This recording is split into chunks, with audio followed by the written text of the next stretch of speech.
The human skeleton provides shape and protection, but on its own, it is an entirely inert, passive scaffold. To articulate these joints and resist the constant pull of gravity, the skeleton requires an active biological engine. That engine is the muscular system. Muscles serve as the active apparatus of locomotion. They are responsible for executing gross anatomical movements and driving the involuntary actions within our internal organs. This movement relies on a universal biological property known as excitability. The plasma membranes of muscle tissue can rapidly change their electrical states, from polarized to depolarized, propagating an electrical wave, an action potential, along the entire length of the cell. Without this electrical excitability bridging the nervous system to the muscle tissue, the skeleton is completely immobilized, incapable of moving or sustaining life. This three-panel diagram illustrates the tripartite classification of muscle tissue. In the middle, cardiac muscle is highly striated but operates entirely involuntarily. It is driven by the autonomic nervous system and hormonal stimuli to maintain continuous cardiac output. Next is smooth muscle. This tissue lacks striations and is also involuntary. It regulates internal operations, exerting vascular control and driving uterine contractions. Finally, skeletal muscle. Like cardiac tissue, it is striated but entirely voluntary. This tissue depends completely on targeted signaling from the nervous system to function. While smooth muscle drives internal reproductive functions, it is the voluntary skeletal muscle that generates the macroscopic force required to stabilize the pelvis and support the physical weight of a pregnancy. To understand how skeletal muscle generates physical leverage, we must look at the microscopic chemical level. The foundational contractile unit of muscle is the sarcomere. This schematic shows the two primary protein filaments responsible for movement, the thick central myosin and the bounding thin actin filaments. The structural boundaries of this unit are highly organized.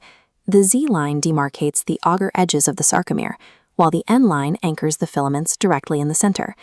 The chemical trigger for contraction is the release of calcium. When calcium floods the structure, it allows cross bridges to form, physically connecting the actin and myosin filaments. Under the sliding filament model, these cross bridges rapidly engage and disengage. This action physically pulls the Z-lines closer together, shortening the entire sarcomere. This singular microscopic shortening is the sole generator of kinetic energy.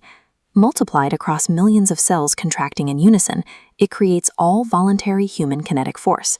A single contracting microscopic fiber generates an incredibly small amount of tension. On its own, it produces insufficient force to move a bone. The body resolves this mechanical problem by harnessing the output through a nested hierarchy of connective tissue. In this cross-section of a muscle belly, we see a concentric packaging system.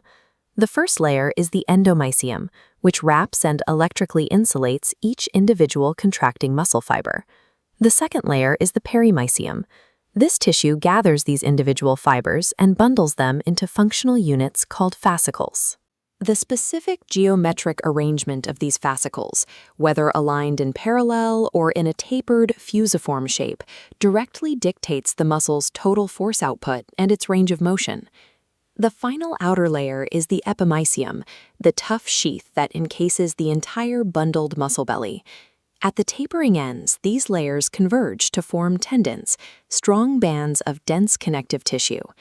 Without this highly structured connective tissue scaffolding to capture and direct the tension, the microscopic protein contractions would simply tear the delicate muscle tissue apart, rather than articulate a joint. To transfer this generated tension across a synovial joint, tendons anchor directly into the periosteum of the bone. This diagram illustrates the two functional attachment points for a muscle. The origin is the end attached to the stabilized, fixed bone.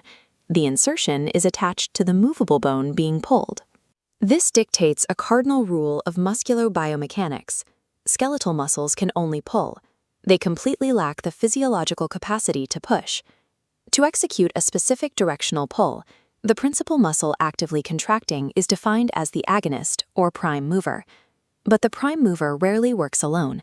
Secondary muscles, called synergists, assist the prime mover or act as fixators to lock the origin point securely in place. Opposite the prime mover is the antagonist.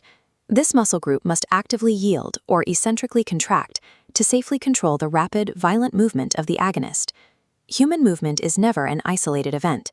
It is an intricate, negotiated orchestration of opposing forces required to safely operate a biological lever.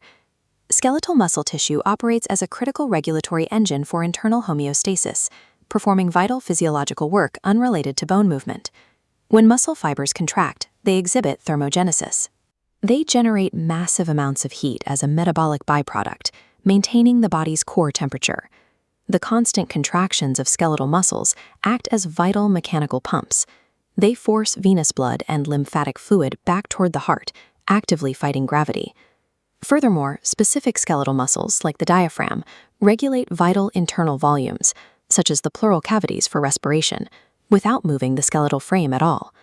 These functions establish the muscular system as an indispensable regulatory mechanism for vascular return, for steady respiration, and core thermoregulation.